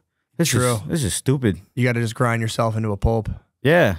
Yeah, So- I go back and forth on whether or not that's the case. I'm like, or you could come from like a supreme perspective, like Rick Rubin, just like totally chill. You think Rick Rubin's not fucked in the head right now? I think he's chill. I don't know. He's wrote a whole book about how chill he is. Yeah. Yeah. You think he's like secretly freaking out? That guy has demons somewhere, bro. Yeah, Doesn't true. he just walk barefoot everywhere? Yeah, and like he like lives according to like different weather patterns. He just moves like 6 times. You're right. You got to be crazy to move. Well, around like I'll that. tell you what, that's probably what keeps him sane, though, if anything, is he doesn't ever shave or get a haircut, and he just goes where the weather's comfortable. Yeah. He never once just wakes up and has to do something outside. He's just like, fuck, it's fucking hot as shit out here. Yeah. And he's just barefoot. And he's just a vibe man. He gets paid to like sit in on albums and be like, "How you feeling, bro?" And people like, apparently he's a fantastic producer. Yeah. I mean, don't get me wrong. The guy's like a musical genius. I had the same instinct as you. I was like, full of shit. The guy, nobody's that chill. It's all bullshit. Then I read his book and I'm like, damn, this guy might be that chill. Nah, I read the first chapter of his book and I was just like, nah, fuck this guy. I can see that. What are you trying to teach me here? How to Be open to the creative impulse of the universe, dude. I guess. You don't want to hear that. Where do you think you get your ideas from? Do you think you spawn them yourself or they just dawn on you from out of nowhere? My ass. You're a pretty prolific dude, man. You come out with a lot of stuff. Yeah. Pretty sick. It's got a cool ass. Comes right out of your ass. I fart a lot. It's nice. I'll say this. I do respect Rick Rubin's whole like this is how you stay creative thing. Mm-hmm. But the thing I didn't like about his book, and maybe I should have read more of the book because it's not fair to like judge off of the first few I mean, you pages. didn't judge it by the cover. The cover is pretty kind of, I would say, minimalistic and kind of cool. You didn't judge it by the cover. I do like the cover. You judge by the intro. He starts off with a quote. Yeah, I don't remember. Quote? I don't remember too. the person who says it, which I should because I do love that quote. But it's like it's something along the lines of like the objective is not to create art, but to be in that wonderful state of mind in which art is inevitable. Yeah, and I like that too. I don't necessarily think of like writing jokes as like an art because I feel like it's kind of gay to say that. It is, but I do feel like I get what they mean. Where like if I'm just in that state of mind where like funny just kind of flows, like funny thoughts, like I get that, you know. Yeah, I get the same way. If I'm like too crabby or caught up with all the bullshit, it's like it doesn't come. If I can stay kind of like chill somehow, or like just like keep a humorous outlook on life rather than being like I gotta fucking sell tickets like that whatever that's happening. I'm not tuned in, so I get it. But it is also very gay to be like my art. So I do appreciate that too. To be like, nah, dude, I just go and it's. I think that's why the rest of the book was just like I couldn't keep reading because if the whole point of the book was to get me into a creative space, I was like, well, the quote was enough. True. It wasn't even his quote. Or somebody else said that, and the rest of the book is just him being like, imagine you're like a blade of grass. Ruben would probably be like, good. I'm glad you just read the quote. Sometimes that's all we need. That's cool too. I'm sure he's a cool guy. But that is yeah. A lot of it is that very Zen kind of like. Like a blade of grass grows, and if you watch it, I'm also not a big fan of hippies though. So I feel like I probably would avoid that guy. Like if me and him were like in the room and I'm hungry, I'll be like, put some fucking shoes on so I can eat. Bro. Yeah, like, you'd be pissed off. Yeah, I'd be like fucking. I'm the same way. I love hippie philosophy, but the reality of hippies, when I come around them, I'm kind of like. Sometimes they smell. Yeah, they smell. They're backstabbers, bro. Yeah, they preach this big thing when it comes down, dude. Like the hippie life is a lot of it is just following bands. And it's hard because you can't have a job and follow a band. So they do a lot of like kind of, like sell this or that or whatever. Oh, yeah. I saw that South Park episode. Yeah. Did you? Yeah. You remember that one where they do like a Woodstock thing? Oh, when was that? That was a while back. I was a kid. What did they cover on that one? I don't remember. So like all these hippies are starting to come into South Park and they get into like the kids' minds where they're just like the corporations are evil, man. Like we're gonna take them down. Yeah, I remember. Yeah. And then they do the big Woodstock thing. And the kids are there like, all right, like, when do we start taking down the corporations? It's like, when they see this music festival, like, they're really gonna fucking have it, you know? Yeah. And Cartman was the only voice of reason in that episode because he's the one that's like a hippie exterminator. He always hated the hippies. Yeah. Dude, I've had like firsthand experience with them, and they're like very behind that whole like facade of like, yeah, man, like, it's like they're fucking like very self-serving and like very shitty towards one another. Yeah. They'll like stab each other in the back just to be able to like follow a band for 6 months, and like they'll like steal each other's like connects and all this stuff. It's like fucking being a hippie's like ruthless, man. I don't know. Now it sounds kind of cool. I kind of want to be like a road hippie. Just dude, evil hippies. Survival of the fittest. They're fucking evil hippies, dude. They'll like come into a town, be kind of transient, set up shop, start selling like a bunch of weed at festivals, and you can kind of, it's like a whole economy of itself. Now I'm just really afraid that people are gonna hear me on this podcast and be like, yeah, this guy's fucking Republican. Why? Dude, it's inevitable. You're a man. If you get older, you're going to become Republican. You think so? Yeah, dude. All right, but I'm going to be like closeted Republican. I'm never going to act on it. Yeah, don't act on it. Just keep it to yourself. Yeah. Do you want to be Dem, or you just don't want to be either? You want to be apolitical? Was that what it's called when you don't do either? Yeah, just be fucking like, well, the women, if you can get some pussy being Dem. If you're like, yeah, dude, I fucking love the Democrats. I feel like you get more pussy that way. You think so? Maybe for white guys. Maybe so for white guys, because it's like I also feel like at their core, women want a strong conservative man. I hang out with strippers, bro. They just care about money. True. They're also pretty fucking apolitical. They don't care who I vote for. They don't care. Have you dated a stripper for real? I've never dated, but we hang chill? out. Yeah, you chill. Yeah. Do the night thing. Yeah. Yeah, they don't really care. I used to love going to strip clubs early, like on a Sunday afternoon, and like just because there's no one else is in there, you can really chat them up. Yeah, that's a good time to go. You think so? I don't. Yeah, I don't know, man. They're not that busy. I'm learning a lot about you and myself during this podcast. You never went like in the afternoon and just chilled? If the sunlight is out, I don't want to go. Oh, dude, it's the best. I don't want to go to a strip club unless I'm already drunk. Really? Yeah. No, I would. Yeah, I would drink a little bit, but you go, dude. I'm telling you, try this, dude. Go in there with your friends. Sunday afternoon, quiet time. They're not as business mode. It's them. They're chilling. You can like really just like have a good time. Oh. So I've went on a date with the stripper before. Yeah. I think she was honestly between us. I think she was just trying to take money from me. But it was like, yeah, it was pretty bad. Well, it wasn't all I thought it would be. I thought it'd be more glamorous, like dating a stripper, but she had like an infant there with her when I showed up at her house. What? Yeah. Dang. Yeah. We made out.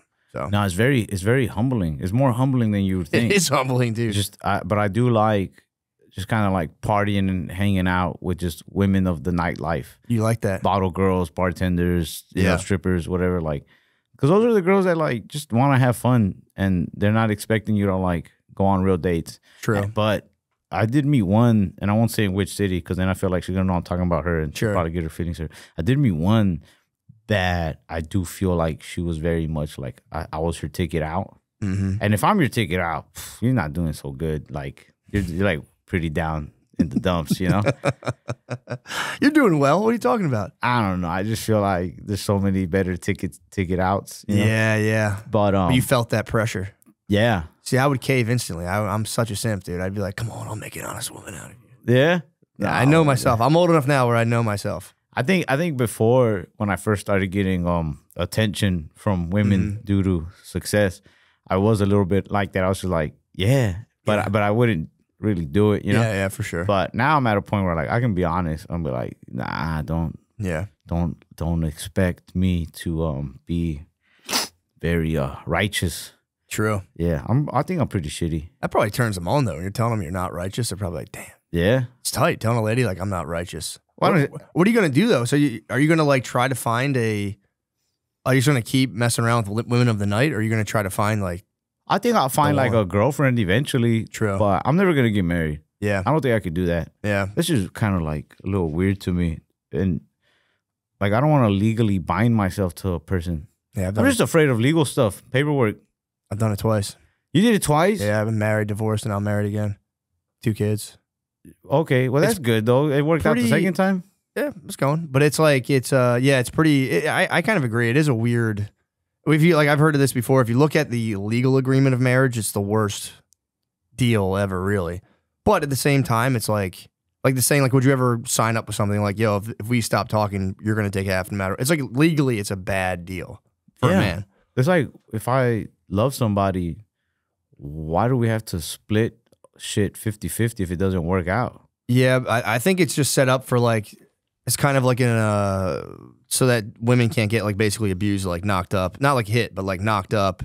Because rearing a child for a person is like a serious thing. So it's like they should be entitled. I think they should be entitled to something for the rest of your life. All right. Like if that's dude, I agree. I agree with that part. Yeah, but I hear what you're saying though. But like 50% of everything, it's like that should be kind of up to your discretion. Also, I don't think there should be like legalities behind it. But yeah, but it's because of bad actors. Then you get guys that go in and just knock chicks up. Yeah, and then it's like you're not taking care of it at all. So it's like you need to have something. My son's mom, we get along very well, and I'm always gonna like do what I can to make sure like they're both good. But I guess I could see like if I was just being such like real shitty to her, like I could see how like the legalities of it could help her out. Yeah, you're like a good dude. You're not like there's dudes out there that are just like for real, like. It's because they'll just do. I had friends that'd be like, would just blow loads in chicks, not even. Just don't even care. They didn't give a fuck. Wouldn't think twice about it. And it's because I started playing a lot of Red Dead 2. True. I want my honor to be high. You didn't play that game? Yeah, I have. That game is sick. You can go either way, dude. You can be a villain, or you say you're high honor on Red Dead. Only because I restarted the game. True.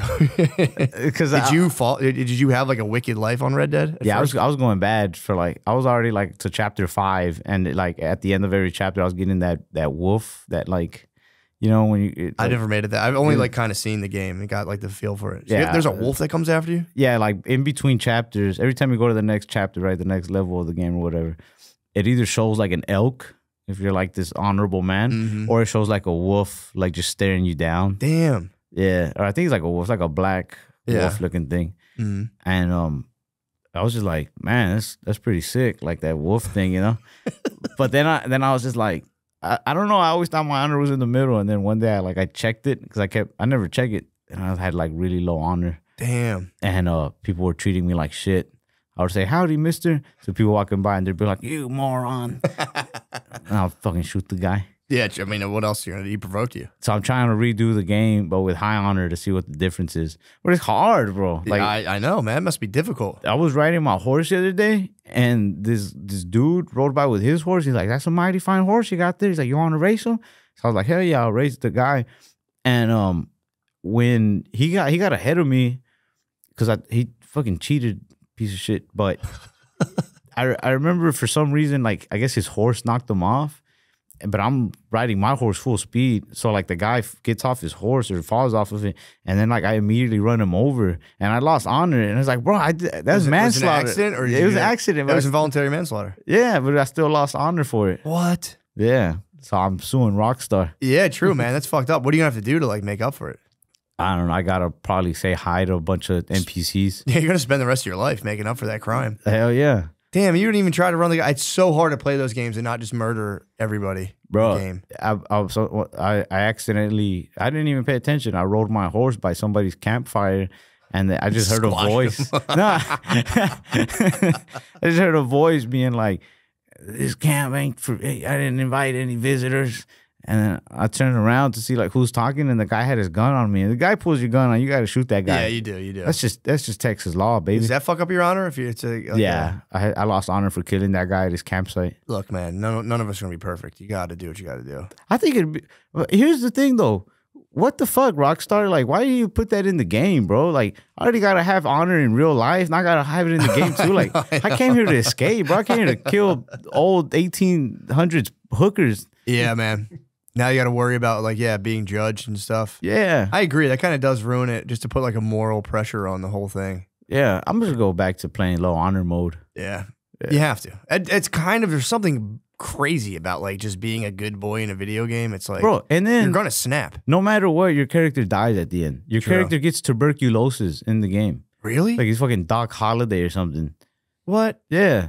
Like, what the fuck? I paid so much money for this game, and I got disease in the game. So you're struggling with like morality and like death. Yeah, bro. It's better to just shoot everybody in that game. Yeah, you just got to go nuts. You can rob people. It's pretty sick. That's pretty tight. You can like find card games, and I don't know. It's kind of weird hearing the NPCs talk. Like, there's like a New Orleans type city, and I feel like the voices they do for the different characters are like, they were afraid to be racist, so they're like borderline.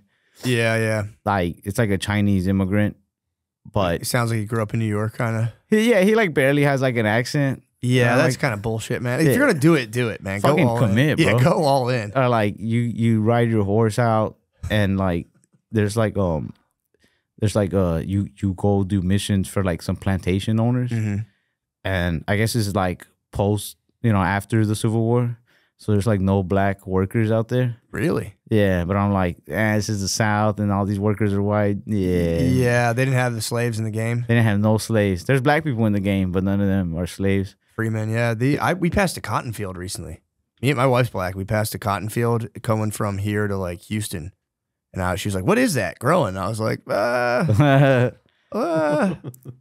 then eventually, I was like, "It's a cotton field." She's like, "Oh." Fucking the game should like let you. The game should be a little more accurate, but it should and I think it does on one. I don't know. I'll do the Chinese accents if they need somebody. I'll do them. But they should let you like fucking. I don't know. Like your mission now is like fucking kill this slave owner. I don't know. Yeah, some cool shit like that. Like Django. Yeah, you can go liberate them. But don't give me white fucking people picking cotton. Like were they? Oh, were they out there working? Just kind of. They had white. Maybe they had white slaves. Maybe the game's just based as hell. I feel like I'm gonna get like some angry Republican in my DMs. Like there was fucking white slaves too. That's what I'm saying. You're hitting on the white slave theory, dude. Dare I say some of the Irish, bro? But no, I think there were a couple. I think there were a couple of white slaves, but it's one of those things where it was like not a lot. You know what I mean? There's like a Mexican character on Red Dead, and you can walk by some Mexicans or like they're drinking in the bar, and I'm like, that's pretty accurate. I think. Yeah, it's like this drunk Mexican dude. So but they hit the accent, but they wouldn't hit a Chinese or Asian accent. But all the accents are like mild. Yeah, you know what I mean. Like, what was like? How'd the Asian guy sound? The Asian guy was like, "Oh, don't go back there, sir." But yeah, they still gave him. I know what you mean. It should have been way more. Just I'm also bad at accents, so I don't know. I just sounded like me. I was just trying to get you doing it. Just sounded like me, but whispering. The guy sounded more Asian than that. That is a good. It's a harmful stereotype that Asians only whisper. Yeah, but all right, is it offensive if you do like an Asian voice, but it's not words that you just made up? Like, how do you say it? Like if I'm quoting an already Asian accent. Yeah, I think it's totally fair to do that. Yeah, and hilarious. Because I don't know. I think it's a hilarious bit. I guess it's pretty racist. I don't know. This is what I don't think it's racist to talk like other people talk. Well, I mean, like the bit was probably racist. Oh yeah. But this is like I grew up watching Family Guy. Very little parental supervision, but there's that scene. It always makes me laugh. And it might be wrong to laugh at it. I don't know, but it makes me laugh. It's one of those Family Guy cutaways, and it's like an Asian dude going up at the Apollo to an all-black crowd, and he's just like, "How everybody doing tonight?" He's like, "You ever have two black guys going to your store? It's like one go one way, one go the other." He's like, "What they doing? What they stealing? Who with me?" And it's like an all-black crowd, and they're just like, "Boo, fuck this guy!" That's hilarious, dude. And the dude just gets pissed. Like he's like, "All of you stay out my store. I remember your face." That's hilarious. That's right. It's genuinely hilarious. That's very funny. But is it racist? Yeah, but it's funny enough to where like, it's one of those things where it's like with racial humor, if it's not funny, it sucks because then everyone's kind of like, it's just straight up racist. When it's funny, it's just like you're taking a thing and just kind of like, elevating it to like a very funny level. But at that point, it's like, what makes it funny? I have an idea of like what my rule is for like, does it qualify as funny? Yeah. But I think everybody has a different rule or whatever, like a different. See, I think a black person watching that would be laughing. Yeah? Yeah, dude. If they see like a Chinese guy just doing that and like, get out of my store, it's like, I think that's funny. I think of a joke, whether it be on TV or like in person or whatever, think of a joke if like 50% of the people in the room hearing that joke laugh, like it's funny. Yeah. Like you lost, like, not that you lost the right to like say how you felt about it, but like if half the room laughs, yeah, you have to admit like, all right, like it's more funny than it is offensive or whatever. For sure. You know? Yeah, you're making people laugh. It's a wonderful thing to laugh. So it's like if you can take something, like that and then just turn it into something very funny that causes people joy, it's like, yeah, you should definitely do that. Hell yeah. Right? I don't know. Yeah. But the problem with the race stuff is when people, in my opinion, when they just be like, I know people are going to get mad and I'm going to say this, and it's not funny. And it's not like a moral thing I have against it. I'm like, that just sucks. It's like, make it funny. Yeah. It's better when people are like, watch me say this. And it's like, cool, man. One of my buddies didn't like South Park when we were kids because he thought it was racist towards Mexicans. But that buddy also didn't even speak Spanish. So I'm like, bro, you're not even a full Mexican here. Like, you're racist. But yeah, South Park is so funny, man. That's he crazy. didn't like when they're like they pay the illegals to write their essays. Yeah. And they wrote their literal like friends. They're like, oh, see, I wrote my essay. Like, but that's funny, bro. Like, It's so funny. Funny's funny. Like, Yeah. No, if it makes you laugh, it's good. But yeah, I've recently, I had like a, kind of like a, not like a crisis, but I started to be like, I don't know if I even like doing stand-up anymore. And then like, I'll do it. I'll go do it on the weekend. And now I've hit a place where I'm like, yeah, I find it like absolutely essential just for like my state, like my well-being. That's kind of like got to be tough too, is when you're being honest with yourself about something like that. Yeah. I mean, you dedicated so much time and effort to getting good at stand-up, and you go from bombing to like finally doing good, and it takes you months, years and stuff. But then to finally be like, I don't want to. Feels like the Forrest Gump when he got tired of running. He's like, all right, like I'm tired now. I'm gonna go home now. Well, like, I just having little kids, and I'm like, I don't want to be away. I can podcast and not be away from home. yeah. And then I'd slow up on the stand-up and get miserable. And I didn't know what was going on. I was like miserable for a couple weeks. And then I just didn't do stand-up for like 3 weeks. And then I did it like the last 2 nights, and I just felt like I had my pep in my step. I was like, oh, I didn't know I actually had to do that. Did Rick Rubin tell you to do that? No, I didn't. I never finished his book either, to be fair. To be fair, I didn't finish his book. I love it, and I love the idea of it. But yeah, after a couple chapters, you're like, yeah, I think I get the point here. I agree, though. I feel like I got to have a balance of like, I got to spend time with my son. You know what I mean? Yeah. But I also got to like fucking go do some stand-up. But if I dive too deep into one or the other, I'll start to like fucking tick inside a little bit. No, you're absolutely right, man. And it's one of those things. This is what I tell myself. It's like, because I would get guilty and be like, I should just get a fucking regular job and be here all the time. But it's like, then I'd be miserable and I'd be like mean to my kids. I think about that too. Yeah, it's like if I stopped doing that, I'd just be a miserable fucking dickhead and just scream at them. I do it anyway. True, but it's like, how much more would you do it though? I start punching my son. Oh yeah. I used to. My buddy moved out to New York. My buddy that I started doing comedy around the same time as him, he moved out to New York early on. And so I'd always go crash on his couch. I'd stay out there for a few weeks and just try to go get spots and stuff. And felt like it helped me get better. And as things started taking off for me, my son was around like the 3, 4 age. And it wasn't too hard to like take off because he was living with his mom. And like I could still get my days and I can go stay in New York and just focus on stand-up and whatever. But now, you know, he's 5, he's in school, and he's with me during the week. He's with me a lot more. It might have been like some months ago already. I took a trip out to New York to like try to like stay there for a couple of weeks and work on material. And I was just like, bro, fuck the material. Like, I don't want to go be with my kid. Yeah, exactly. I'm hanging out with like funny people, but also hanging out with people who are like just kind of like still not dads. Yeah, exactly. And I just had to like come to terms with like, bro, I'm a fucking dad now. Like, I just have to accept who I am.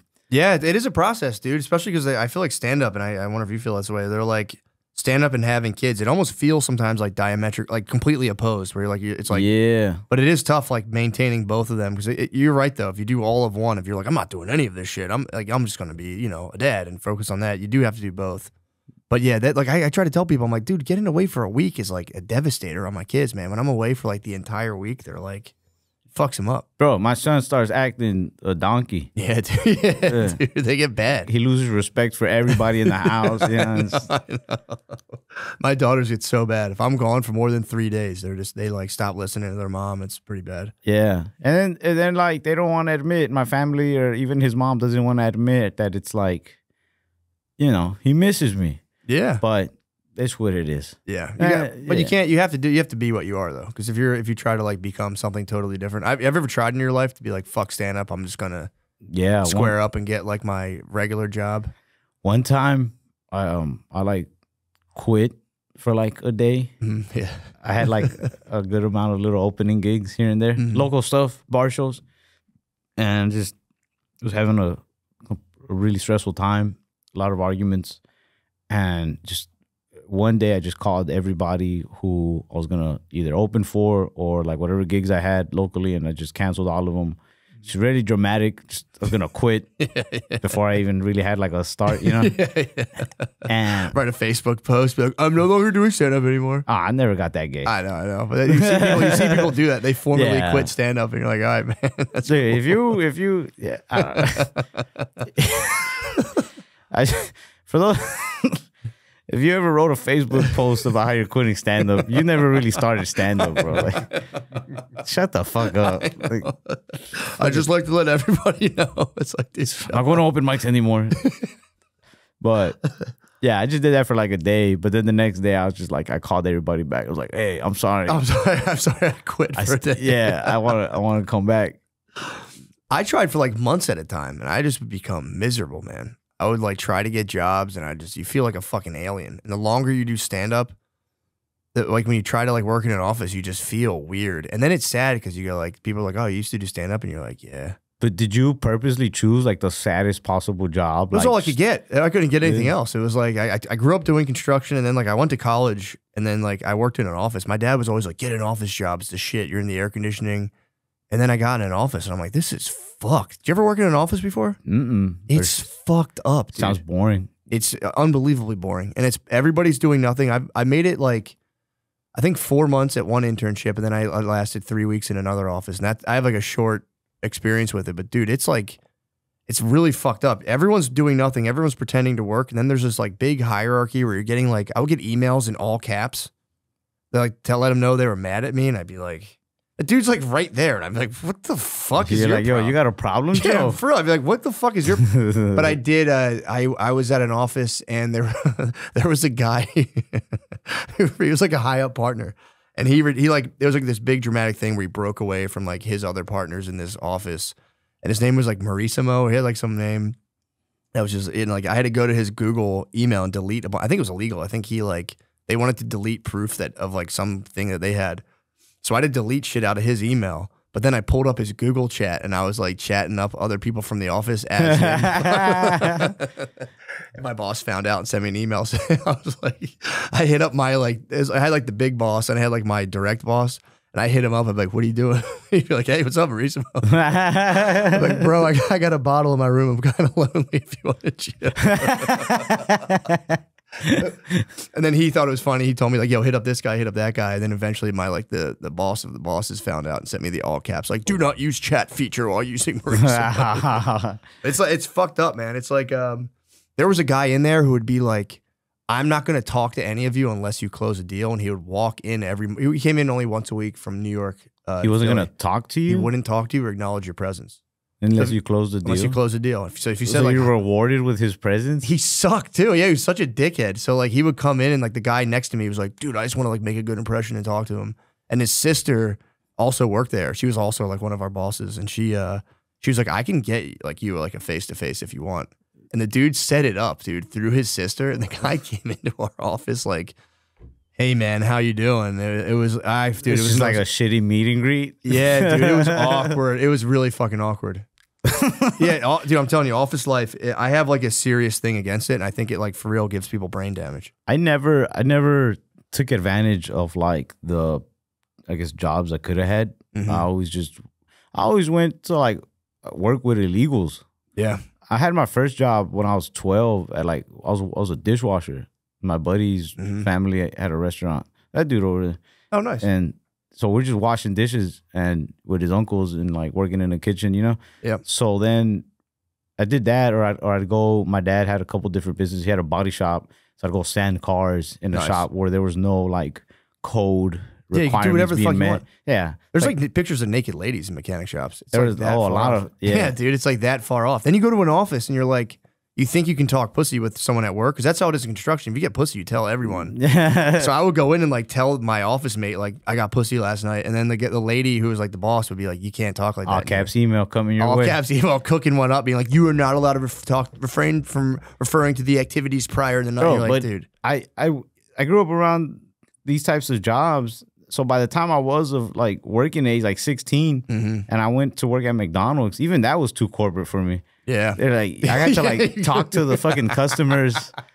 I was like, can I just wash the dishes? And they're like, no, you're not old enough to do that. I'm like, you'd be surprised. I'm out. Yeah, true. Yeah, I've been doing this from a young age. Yeah, it does. Working construction does kind of throw you off for the rest of the job market. Like I saw my dad, or not it wasn't my dad. It was someone. It was like one of my uncles. Like, actually, I didn't see this. I was there. They had a guard dog, and the dog tried to bite me and a couple other customers. It was like a big trash yard. Oh shit! And I came in like, you go to work. Like I'd go to work with my dad. Like another Saturday, like months later, would pop up, and I get to go. And I was like, "Where's the dog?" And he's like, "We shot it." They like shot the dog. They just killed it. Yeah, that's like you tell people that, and they're kind of like, "That's fucked." And you were like, "That's how we did all caps emails in where I come from, baby." My uncle shot the dog. Just like took it in the back. And was like, poof. Damn, dude. You were like, "That's fucked up." I'm like, "It was trying to bite. Don't try to bite me. I was a child." But also working in those types of settings where like I'm just me and a bunch of Mexican dudes. I think if I hadn't heard this, I maybe would have just been stuck there and never taken advantage of the fact that I was like born in the States and like have an education. But I was working at a body shop, and this dude one time, I was maybe like 20, and one of the dudes told me in Spanish, he's just like, he's like, "Hey man, you don't have papers?" I was like, "Nah, yeah, I was born here." And he was just like, "Oh," he's like, "Well, you didn't finish school?" I said, "Yeah, I finished school. I have a diploma." Yeah. I was like, "I even got a semester of community college," like. Yeah. He's like, "Oh," he's like, "And why do you work here?" Yeah. And I was just like, "Oh shit!" Like this dude's trying to tell me something here. Like, because I think that guy had kids around my age, and I remember going to one of theirs like graduation party, and he was also telling me about that. He's just like, like you could do more stuff. Yeah. Like English, you're educated. Like fucking do stuff. Get the fuck out of here. Yeah. Yeah, that's how my dad always was too. He was like, "Don't," because when you're younger, you get hooked to the money of like kind of like construction or like auto body, because you do get paid more than you would anywhere else as a young kid. That I always have people like, "Don't get hooked to the money, man." Just like, 'cause eventually your body gets all fucked up. I feel like I would get hooked to the hang. The hang is sick, dude. The hang's so good. I just liked working in places where like I got along with the people. The hang's too good, and there's also, dude, you just meet characters too. Like there's not a lot of in an office. There's not a lot of like characters in an office where you're like, "Damn, this is like the funniest dude I've ever met." It's like when you're on like a construction site, like an auto body shop. If you're the funny, they're hilarious. Yeah, if you're the funny guy in an office, you must be like pretty funny. But work somewhere where like you can get dirty and like really fuck around, It's unbelievable. Hold like a old piece of like pipe and act like it's your dick. You know what I mean? You can't do that in an office. Or like I see people fist fight in like a construction job. Yeah. Boss would be like, "Knock it the fuck off," and you two shake hands, and it was just like, "Are you right back to work?" This is gonna sound like a little weird, but hanging out with like these racist country dudes at the construction job I had, and I only had this job for about maybe 6 months, and these guys would say some pretty racist shit. Yeah, but never to me or like my Mexicans that I worked with. Like it was weird being around people who were like racist but still like respectful. And at first I'm like, "Bro, what's their fucking problem? I don't want to work with these, man, fuck them. Like I'm not gonna be at this." But it was funny. Yeah. Like, not that the racism was funny, but these were funny dudes. One of them had like this Boomhauer thing when he'd get mad. There were these three brothers, and I can't remember which one was which might be racist of me, because one was Joe, one was John, and the other one was like Jim. I swear to God.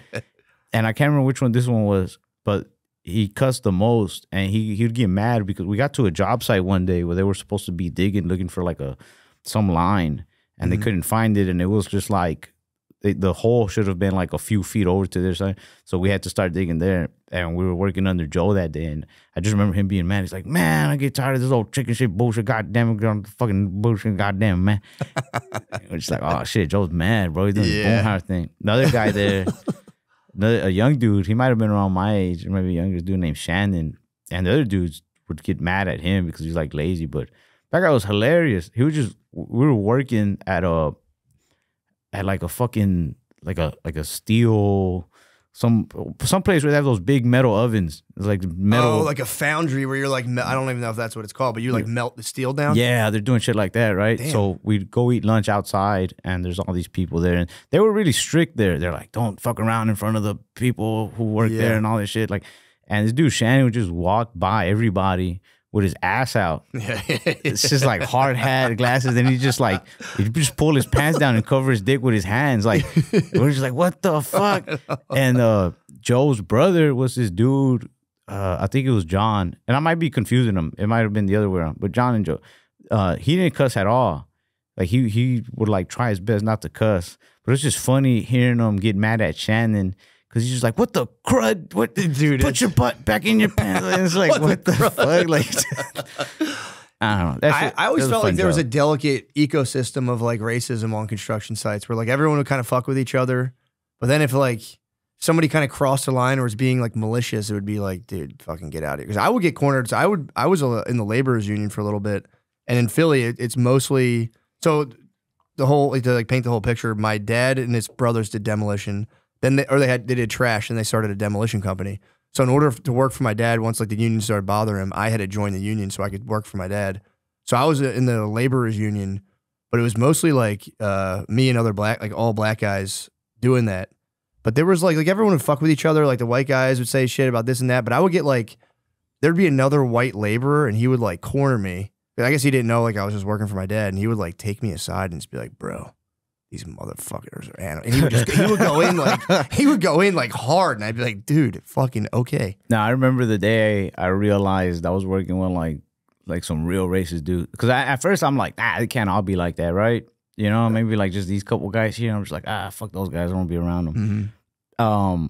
Somebody who was like a higher, well, I mean, everybody was higher up than me in there, but somebody who had like real, I guess like a real position, somebody who would bring us material, be in charge of job sites. Yeah. I don't want to say his name, but this is a nice older guy. He might even be retired by now or he dead. I don't know. Yeah. But he was cool with me. Like, man, it'd be like fucking 100 degrees out there. And sometimes he'd be like, hey, he's like, come on, let's go to Home Depot. And out of everybody on the job site, I got to fucking take a break in the AC, just go help him carry shit. He was an old man, you know, like just help him carry shit. And then one day there was like this big lunch with like everybody from the company. We all just met up because there's like some restaurant they like to go to. Yeah. And we were working pretty close to it, and we all met up there. And I heard him say like some real racist shit. And I remember just thinking like, oh man, like I thought you were different. Yeah. But yeah, after that, it was really bad. Yeah, it was pretty bad. I don't want to repeat it. Yeah, that was the thing. There was like it was the same thing. Like people would joke with each other, and I'm like, oh, this is funny. And then you get a guy would corner you, and you'd be like, oh, you want to like kill these guys? I'm like, dude, you got to chill. Yeah. That was also a fun thing I would do when someone would get like very like corner me, be like, can't believe we're working with these fucking animals. I'd be like, dude, we should fucking kill them. They'd be like, whoa, dude, hold on, man. I'll do this. You just go way higher. You're like, I do it to everyone politically when they're like, Trump, they spaz on Trump. I'm like, we should kill his whole fucking family. Like, no, I don't want to do all that. I'm like, all right, well, leave me the fuck out of this. Nah, I heard them say just one too many remarks one day, so I was just like, I probably don't want to work here no more. He's probably feeling you out. He wanted to know if he can make like a proper racist out of it. I left, and I think they might have thought that like I would say something because I put in a 2 weeks notice, and they offered me a raise. Like a really good raise. Really? They're like, come on. Just he was grooming you, dude. But I sucked at that job. Like he was grooming you to say the N-word. But it was fucked up is that they would say shit about Mexicans too here and there. Oh, really? Yeah. And that's why I was just like, bro, like this is too much. Like if this is how you guys are gonna work up here. Like fuck. And he wouldn't even look at you and be like, excuse me. Or was he trying to like joke, or was he just trying to like... That guy, I never heard him say nothing about Mexicans, but a couple of other guys, yeah. Yeah. And And it was fucked up because the things they said were always worse towards black people. Yeah. And that's why I've been in rooms where like maybe Mexicans and black people are like, who's had it worse? And I'm always like, bro, stop. Like black people had it way worse. Stop, don't do this. Like I spoke. Every group does that though. My family's all Irish, and it's like, bro, we got oppressed by the English for 800 fucking years, which is true. But yeah, they kind of take the crown. I give them the crown for pain and suffering in the US. When I took off, I feel like maybe that's why they tried to do that, where they're just like, hey, wait, you know, more money, you know, if you shut up. And I was like, I just don't want nothing to do with you guys. Yeah, although I have seen some of the most vicious racism I've seen has been American black people versus African workers on the job sites. That's a serious beef. Yeah? Oh my God, dude. American black people and Africans are like, you think they'd be buddies, but they're like, I feel like that's like when like I'm like an American white guy. If I see like a British person, I'm like, pussy. The fuck is your deal? I think American black people see African people. I think that's how like Mexicans from Mexico see like Hispanics from exactly. America. Yeah, exactly. We'll never be Mexican to them. Exactly. They're kind of like, yeah, you're from some weird ass country. We're the real deal. Dude, me and my buddy Jaime, we would change the radio when we were kids. Like, just, there's like a lot of Mexican love songs playing. We changed the radio to just like whatever. You know what I mean? Just like some pop, some hip hop with her. And no matter what we put around, the other Mexican dudes would be like, like, you faggots, son jotos, son jotos. It's like, what? Like, just bro, because you want to like, listen to some pop? yeah, just because I want to change the music. Like, now we're gay. Like they would get mean, bro. It'd be like, I do respect the machismo. I think I could say pound for pound, Mexican dudes have the highest machismo, and I'm kind of for it. I think it's kind of sick.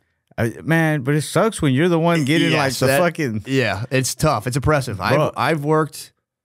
They were always my favorite. If I had to pick like a group of people in a workplace, and I'm not just saying this because you're here, I think Mexican people were like my go-to. The hang is so nice. Bro. Just babes on phones, be like, yo, check out this babe. I'm like, yeah, babe's nice. Check out this babe. And just fucking around the whole time. I know. They could get nasty. But now, like, they made me into like a mean bastard sometimes. Like when I was a kid, if I'd be like at a family party or something, and I'd be like, oh man, it's cold.